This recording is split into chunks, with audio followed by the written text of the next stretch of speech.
C'est aussi par le biais de la musique, à des endroits où il y a beaucoup de...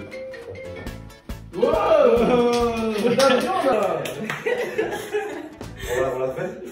On reprend, tu reposes la question? C'est pas de ma faute si je suis bizarre quand tu parles de sentiments. C'est vrai que parfois ça me chaîne. C'est pas parce que je ne t'aime pas, mais plus je tiendrai à toi, plus j'aurai peur de te perdre. Hey, Léovan Rabangali, la méthode qui va nous dire tout ce que vous avez besoin d'entendre sur lui aujourd'hui. Donc, méthode, bonsoir. Bonsoir. Est-ce que tu peux te présenter en général? Méthode, comme elle l'a dit, chanteur, en tout cas j'essaye. Voilà, on est là pour l'interview, donc on espère que ça va bien se passer. Très bien.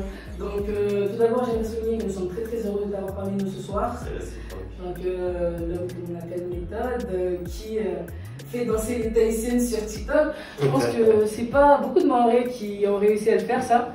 Donc aujourd'hui, nous, on aimerait avoir un maximum d'informations sur toi, sur ta personne, sur tes projets et tes ambitions. Nous aimerions aussi que tu nous dévoiles cet artiste qui est considéré comme étant le médicament contre la dépression pour certains, et beaucoup plus si possible. D'accord. Donc tout d'abord, on aimerait savoir pourquoi Méthode, pourquoi ce nom? Alors, Méthode, c'est un surnom qu'on m'a donné depuis le collège. Tu connais, hein, Mayotte, c'est comme ça.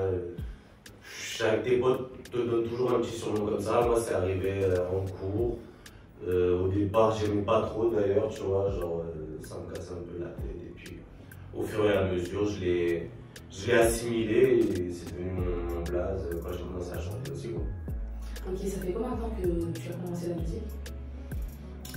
C'est un peu dur à dire, j'ai toujours kiffé chanter, faire un peu de son comme ça sans vraiment en avoir conscience, mais j'ai vraiment commencé à enregistrer, à composer tout ça. Ça fait 10 ans à peu près. Ça fait 10 ans. Et est-ce que tu peux nous en dire un peu sur ton métissage? Parce que je pense que c'est pas tout le monde qui sait. Alors moi je suis donc métisse, moitié maoré, moitié métropolitain tout simplement. Ok. Et dans quel village viens-tu à Mayotte? Bangeli. Tu viens de Bangeli? C'est combien de temps que tu as quitté Mayotte? J'ai quitté Mayotte quand j'ai eu mon bac en 2014, donc ça fait déjà 6 ans. Ça t'arrive d'y retourner de temps en temps? Oui, j'y suis retourné en 6 ans, j'y suis retourné 3 fois, dont l'année dernière. Ok. Donc là, on va s'intéresser à ta musique. Moi, j'aimerais savoir quelles sont tes influences musicales. Quel artiste que tu aimes bien? Il y en a énormément. C'est un mélange d'énormément de choses, puisque ça peut passer de ce que ma mère écoutait à la maison, tu vois, ça peut aller de Michael Jackson, de la soul, du reggae, à de la musique mahoraise traditionnelle, à du rap. J'ai vraiment écouté de tout. J'écoute de tout quasiment.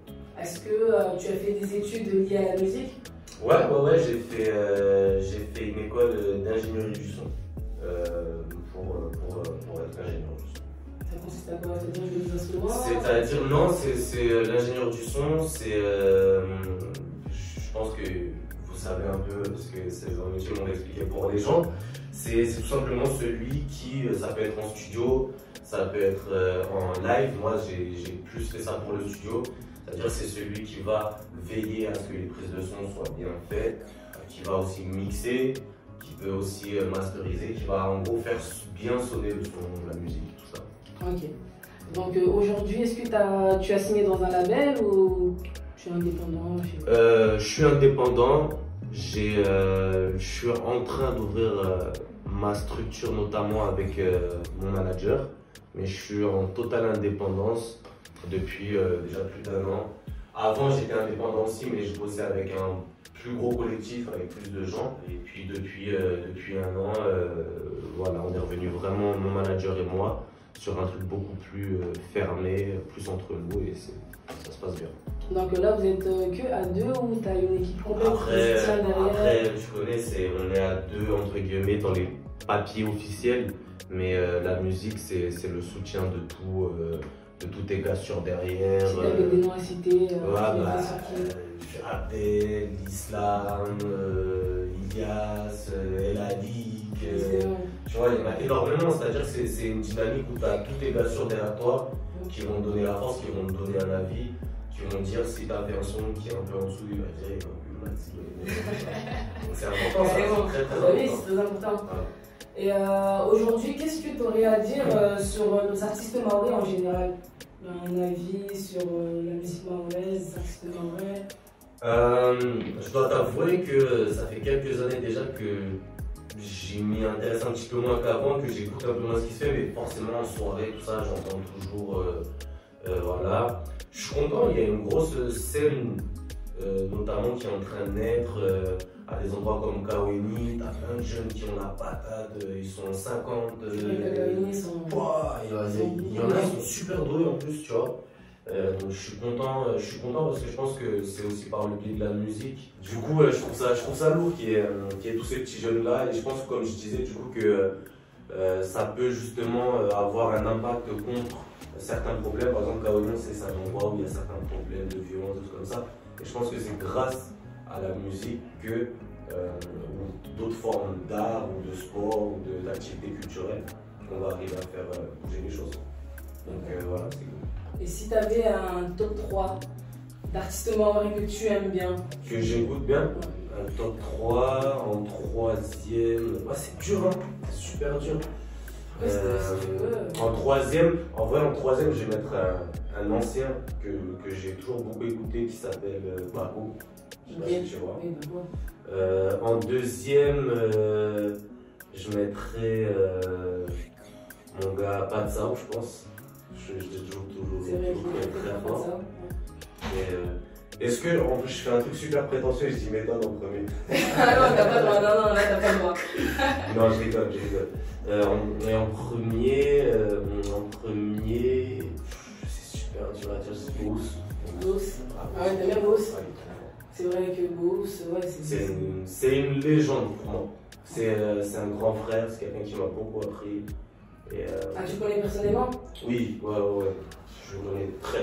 C'est vrai qu'à l'époque, je me souviens à l'époque, parce que vous, c'est de s'appellerait comme moi, il y a des gens qui venaient d'ailleurs, qui venaient chercher des autographes. Moi, je trouvais ça absurde pour moi, parce que vas-y, ouais, tu l'as compris. Ouais, voilà. Je voyais pas le côté vraiment artistique derrière, mais c'est vrai que c'est. C'est un monstre, c'est celui qui a ramené la musique urbaine à Malte, tout simplement. Il n'y avait pas, avant, il y avait du un peu de rap, il y avait ça, mais c'est celui qui a ramené ce côté dans la jeunesse, toutes ces influences, dancehall, rap, R&B, d'un coup comme ça a giflé tout le monde. Et moi je voyais des chanteurs aller en pèlerinage à Mzapéré chez lui, tu vois, aller demander des conseils à Boris, tout ça. Et moi j'ai eu la chance de le connaître, tu vois. C'est lui qui m'a donné une chance au début. Pour l'anecdote, en gros, j'avais fait une première partie de lui à Bandrélé. C'était à mes tout débuts. Et à la fin, on était dans les coulisses et tout. Et j'avais une guitare, j'étais avec un pote à moi, Black, à qui je fais un big up d'ailleurs. Et on a joué un son de lui, tu vois. Et il nous a regardé comme ça, il a kiffé. Il a dit vas-y, donne-moi ton numéro de téléphone. C'était samedi. Et lundi, je t'appelle et on se fait une vidéo, toi et moi. Et j'y croyais pas, tu vois. J'ai dit, il va jamais me rappeler. Et le gars, dimanche soir, 21h, il m'appelle. Donc j'avais déjà abandonné l'idée, je dis, il va jamais me rappeler, tu vois. Il me dit, ah bah, j'aime moi. Tu vois, toujours détendu, tu le connais, tu vois. Il n'est pas parti de ceux qui se prennent pour des stars ou quoi. Depuis ce jour-là, d'ailleurs, il m'a appelé de la même manière dont il m'appelle toujours. Il m'a dit, hey, Bogosla, tu es chez moi. Je sais pas pourquoi, jusqu'à aujourd'hui. Il m'a dit, hey, Bogosla, tu es chez moi. J'ai dit, ouais, tranquille et tout, c'est qui? Ah, tu vois. Lui, il s'en fout. Ah, vas-y, il se mélange avec tout le monde. Voilà, et du coup, le lendemain, il est venu à Bandrélé. On a fait une vidéo. Et après la vidéo, il m'a dit, vidéo, qu'elle se la regarde. Ah, c'est pourquoi alors? Je sais pas, jusqu'à aujourd'hui, je sais pas. C'était pour lui, je sais pas. Et il m'a dit, je garde ton numéro et je te rappelle quand ce sera le moment. Et je l'ai pas entendu, ça c'était peut-être en 2011, tu vois. Et il m'a rappelé en 2014. Quand j'avais déjà fait tous mes trucs au bled, mes concerts, les sons qui tournaient. Il m'a dit, passe à la maison, et là on a renoué, on a fait de la musique et on est resté très proches. On a même ouvert une équipe de hand à nous jeunes. Non, de voler pour les tournois du Ramadan. Du coup, voilà pour Boss. C'était un chapitre Boss. Et aujourd'hui, pour toi, quel est le titre que tu as composé qui pour toi t'a fait décoller en fait? À Mayotte ou plus récemment peu importe. Bah, on va dire récemment. Arrêt de bus. J'ai un son qui s'appelle Arrêt de bus, ça a été déjà mon premier million de vues. C'est peut-être ça qui me rend fou. Haram ni kotono namba ni sulila. Naikia sulila ni sulila. Et c'est un morceau, ouais, je pense, qui m'a donné une grande impulsion à la fin. C'est vrai qu'Arrêt de bus, c'est un son qui est vraiment touchant, qui fait réfléchir aussi. Et moi, c'est mon préféré. Après ça, et du coup, j'aimerais savoir, parmi tes sons, les sons que tu as composés, quel est le son qui te plaît le plus? C'est un son que j'ai publié à peu près à l'heure qui s'appelle Baby Girl. Baby Girl? J'adore ce son. Moi aussi. Sinon, moi ça va. Les gens me kiffent, écoutent mes sons quand je repense à papa. Qui disait que le son c'était que pour les cons, mais t'inquiète, je l'en veux pas. Et pourquoi il y a un message précis? En fait, ce que j'aime bien avec ce son, c'est qu'au niveau des paroles, déjà, il peut y avoir plusieurs lectures. C'est-à-dire que selon... généralement, il y a autant d'interprétations différentes que de personnes qui l'écoutent, tu vois. Donc, chaque personne en fait son interprétation. Moi, je sais pourquoi, dans quelle dynamique j'étais quand je le faisais.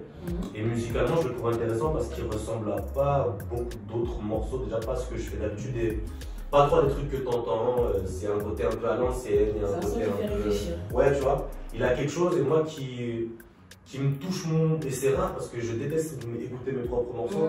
Mais celui-là, je sais pas, il a un truc. J'aime bien. Ok.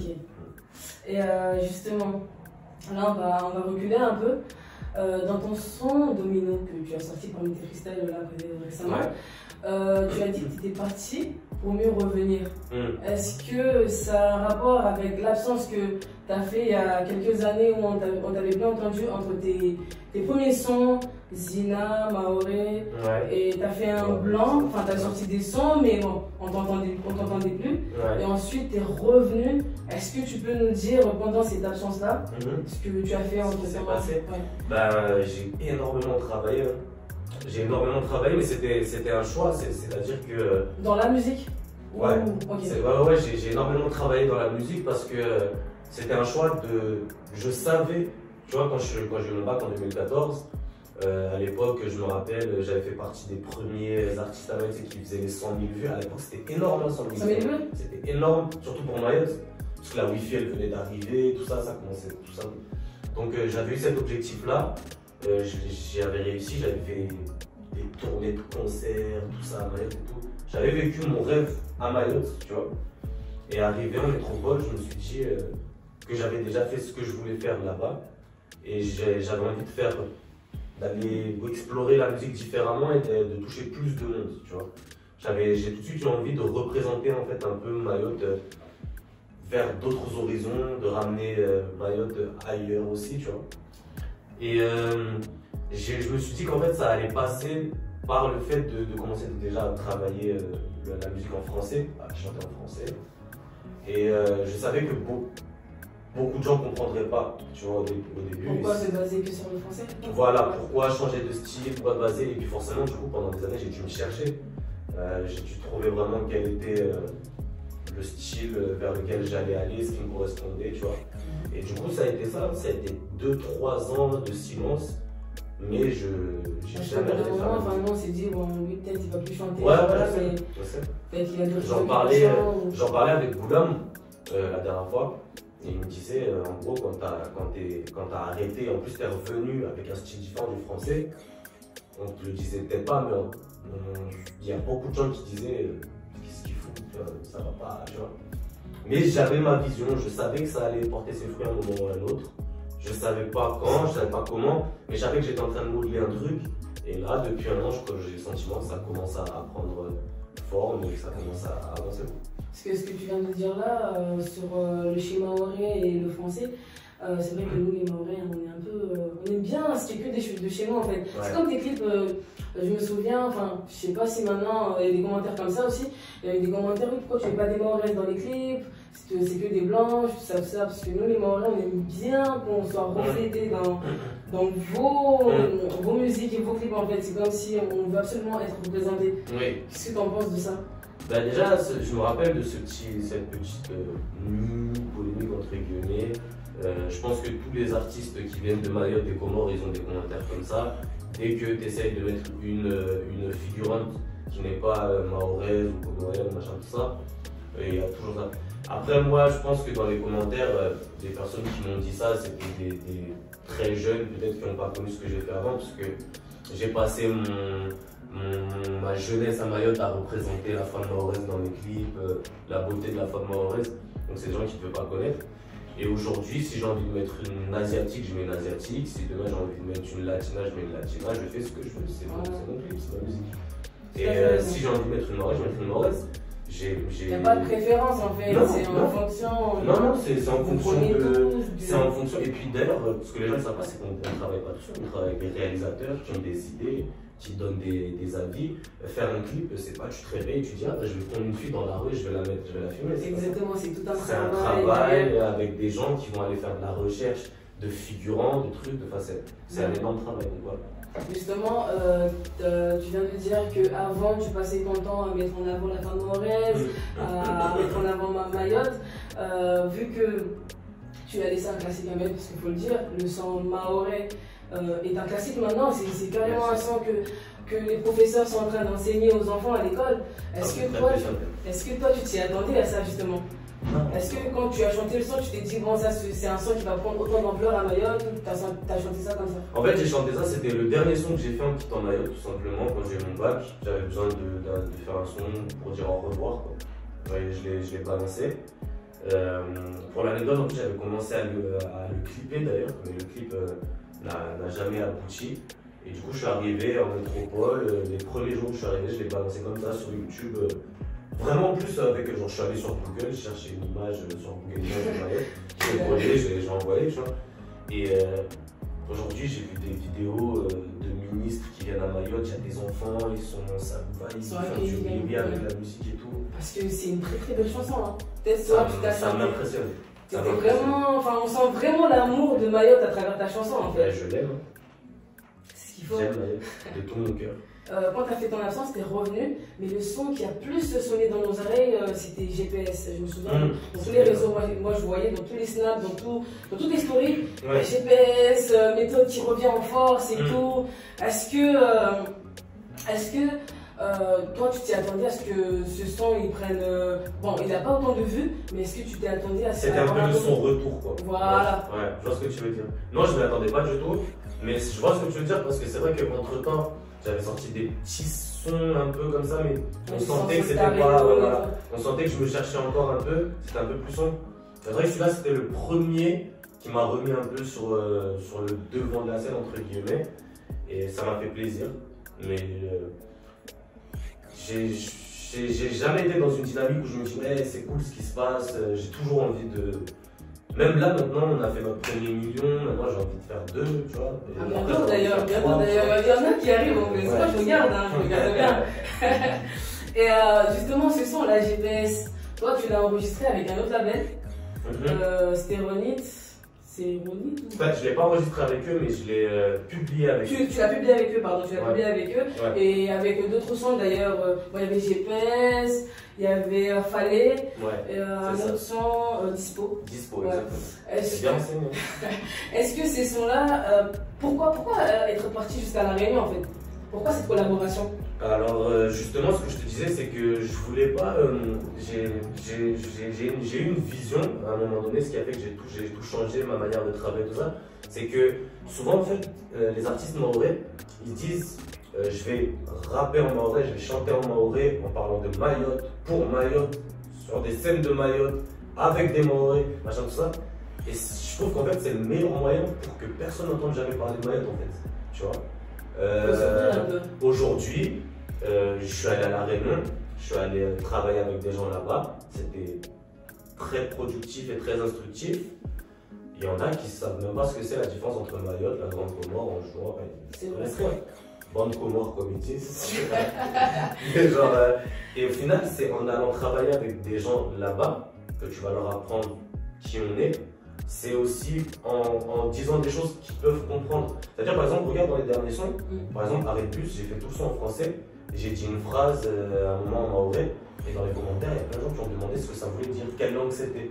Et là, on intéresse les gens en fait. Tu vois. Mais si demain je fais un son tout en maoré, les Maoris vont s'écouter, je peux même faire un son, je peux même faire que des sons qui parlent de Mayotte pour des Maoris en maoré, tu vois. Mais ça va me représenter chez des gens chez nous en fait. Donc en fait, se représenter nous-mêmes pour nous-mêmes par nous. Enfin, moi j'ai envie de diversifier la chose. Mon rêve ce serait d'un jour de faire une grosse scène à Paris avec un gros drapeau de Mayotte derrière, tu vois. Toutes sortes de publics. Mais avec toutes sortes de publics. Parce que si on fait ça avec que des Maoris, bah. On peut rester à Mayotte, ils sont rester à Mayotte, c'est ça en fait. Voilà, c'est ma vision des choses.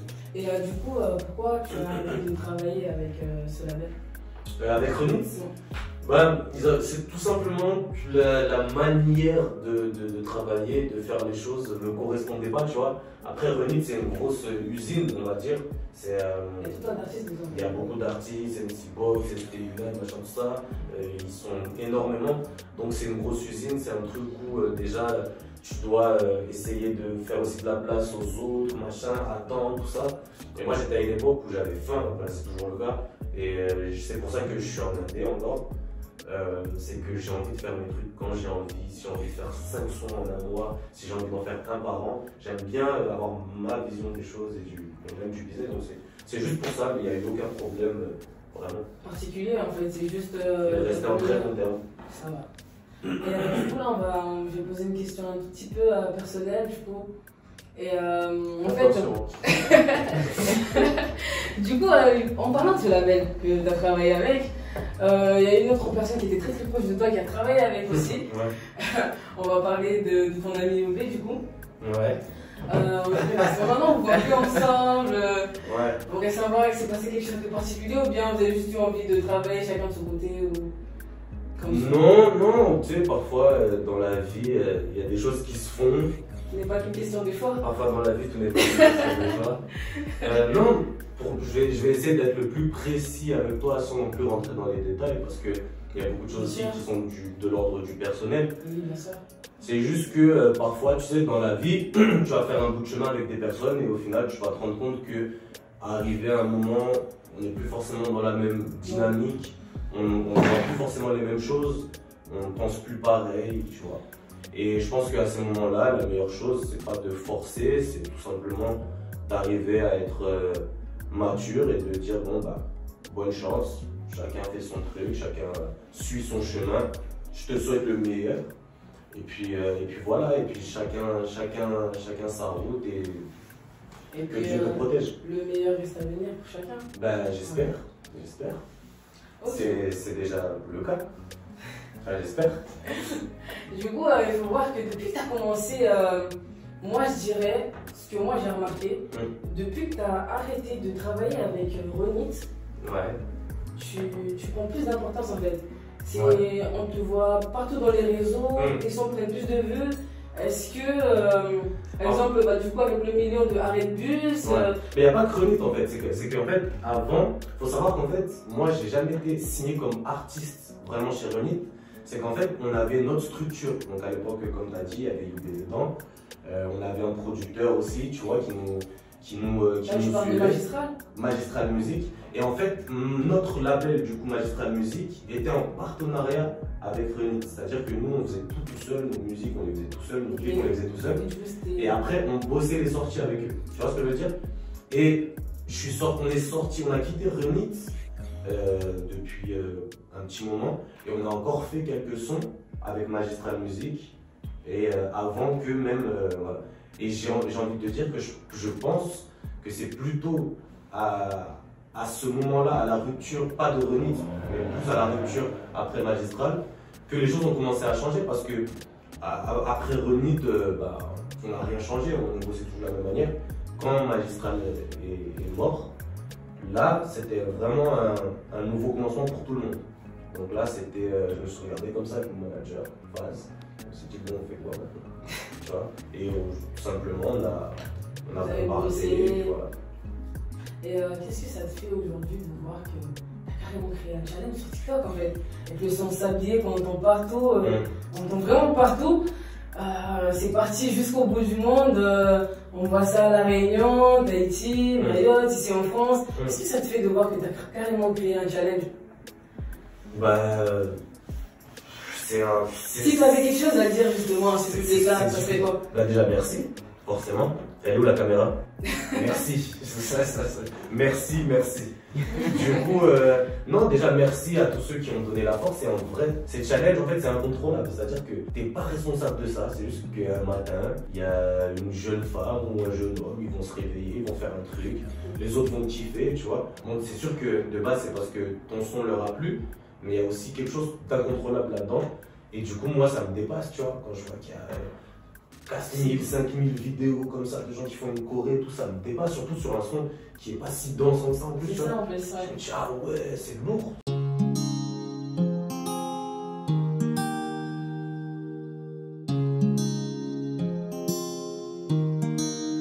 J'ai rencontré beaucoup de femmes avant que je tombe sur toi. Aujourd'hui mes musiques ne parlent que du son de ta voix. C'est lourd, c'est que du bonheur. Parce que moi, quand j'ai vu carrément des Tahitiennes et tout, danser sur la Corée, je me suis dit, c'est bon là, ça commence à prendre. En plus, s'habiller, c'est un son qui n'est pas dansant comme tu l'as dit. Et, mais bon, c'est un son qui est vraiment touchant et qui est vraiment beau. Moi je trouve c'est ton son que j'attendais le plus. Parmi les sons que j'attendais, c'est ton son que j'attendais le plus. Et qu'est-ce que je voulais dire? Pourquoi tes freestyles sont basés sur un rythme, comment je vais dire, doux, un peu mélancolique, qui font réfléchir? C'est ce qui m'inspire en vrai. On avait dit tout à l'heure, quand je suis revenu vraiment en indé avec Phase, je me suis dit, oh, c'est le moment, t'es tout seul, donc là tu vas vraiment faire ce que tu vois, ce que tu as envie de faire. Et j'ai été étonné parce qu'au final, je pensais que ça allait beaucoup moins marcher. Parce qu'au final, à l'époque, on était dans une année, tu sais, quand tu bosses avec des gens, quand tu bosses dans un label, tu dois bosser pour toi-même, mais tu dois aussi bosser pour les autres. Tu dois bosser pour tout le monde. Donc tout le monde a son avis à donner. Et au final, quand on est trop à donner son avis, c'est l'avis de personne réellement qui est respecté. Ça se trouve, les autres, chacun aura un bon projet, mais vu que chacun met un peu du sien, au final, ça fait un gros mélange de plein de trucs qui, au final, généralement, ne fonctionnent pas. Là, je me suis retrouvé tout seul, je suis allé jusqu'au bout de ce que mes idées, j'étais surpris, tu vois, dès les premiers trucs, parce qu'au final, Arrêt-Plus, c'était le deuxième freestyle que j'ai sorti, tu vois, et Domino, et Arrêt-Plus, et ça a fait un truc, et j'ai dit, ah ouais, ok.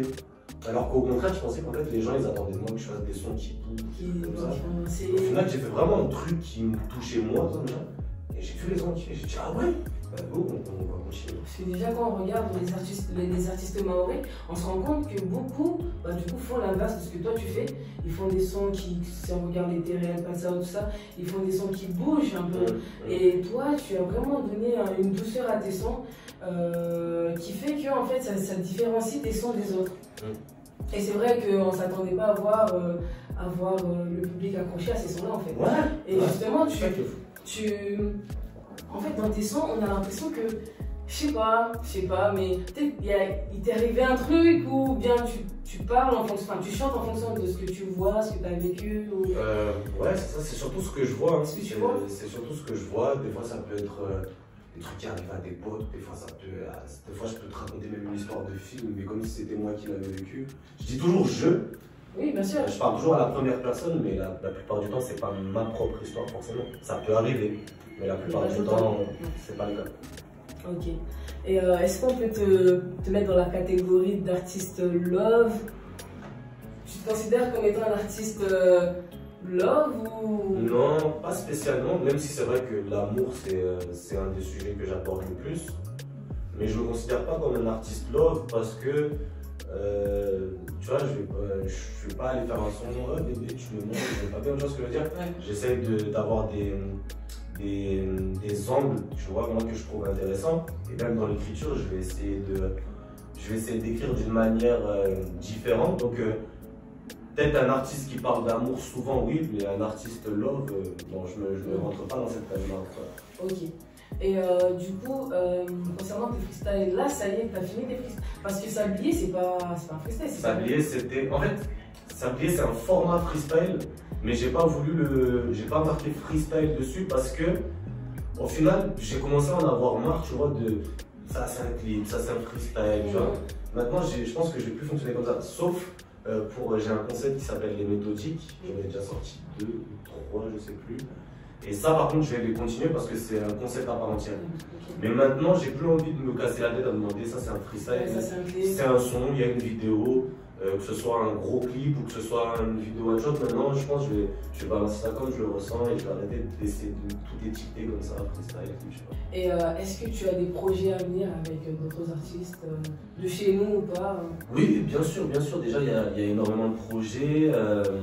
Il y a des artistes, on va l'annoncer bientôt, qui vont même rejoindre notre équipe, donc avec qui on va t'aider à développer. On va l'annoncer sur les réseaux au moment venu. Et puis, ouais, j'ai des collaborations en cours. Est-ce que tu as un album ou un gros truc qui va sortir que tu es en train de... J'ai un projet, je travaille sur un projet, ce ne sera pas un album. Ça devrait sortir en fin d'année, ce ne sera pas un album. Ce sera quelque chose d'un peu plus léger, mais il y aura plus de sons regroupés qui sortiront d'un coup. Et de toute façon, j'en parlerai aussi. Mais ouais. Et dedans, on va retrouver plusieurs artistes ou bien des solos? Non, je pense qu'il y aura peut-être grand maximum un duo et encore.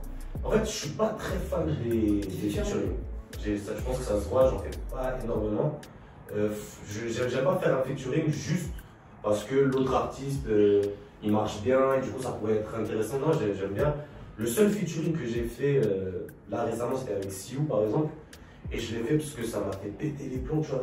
On était avec Faz, j'avais fait un son en plus super français, tu vois. Parce que ça s'appelle Mercredi, il fait super français et tout.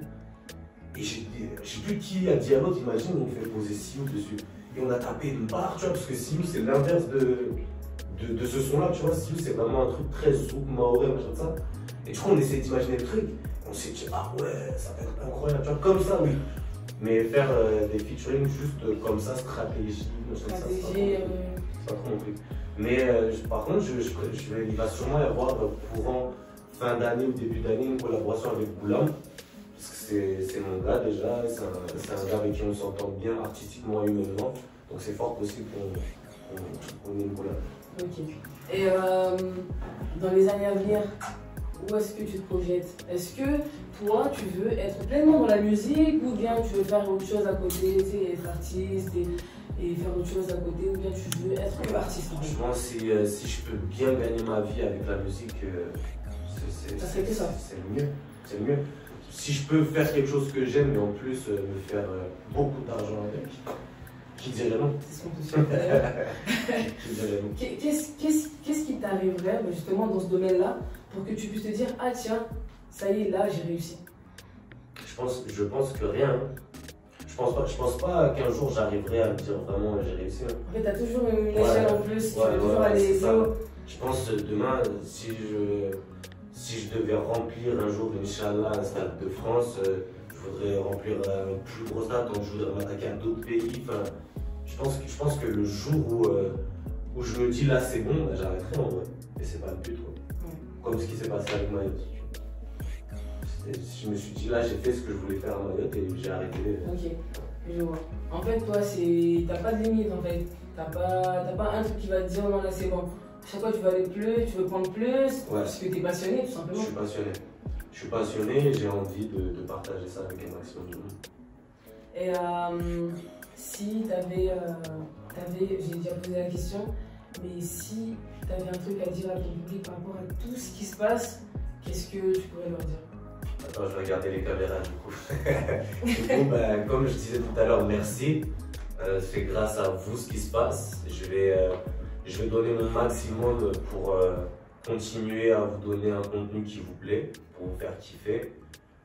J'espère que ça va continuer comme ça, qu'on va être de plus en plus nombreux. Continuer à faire les challenges, hein, parce qu'on kiffe bien les challenges. Carrément, en plus là j'ai envie aussi de profiter du fait que ce soit un média de Mayotte aussi, pour passer un gros big up à tous les Mahorais qui sont encore là, tu vois. Je sais que Aujourd'hui, on s'est beaucoup diversifié, donc on a un gros public à La Réunion, en Polynésie, Nouvelle-Calédonie, tout ça, en France. Mais j'oublie pas le public mahorais, j'ai toujours dans un coin de ma tête dans tout ce que je fais. Mais j'espère qu'un jour, on va se revoir pour les shows. Le 7-6, toujours, moi je serai en premier plan.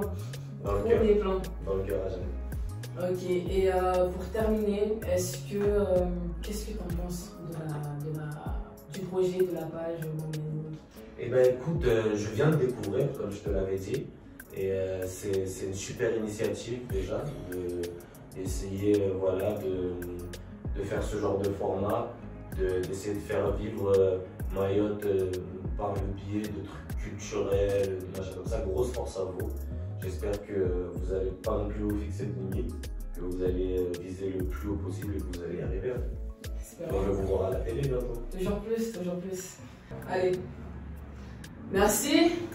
On espère te revoir une prochaine fois. Avec plaisir. Avec d'autres projets, avec autre chose à nous dire. Kama benzi, mazal kabangani, rumalizo pia, Omez, Richard pia, Nzuzi. D'une façon très très méthodique, bien sûr. Rohoni yangu kabu wangina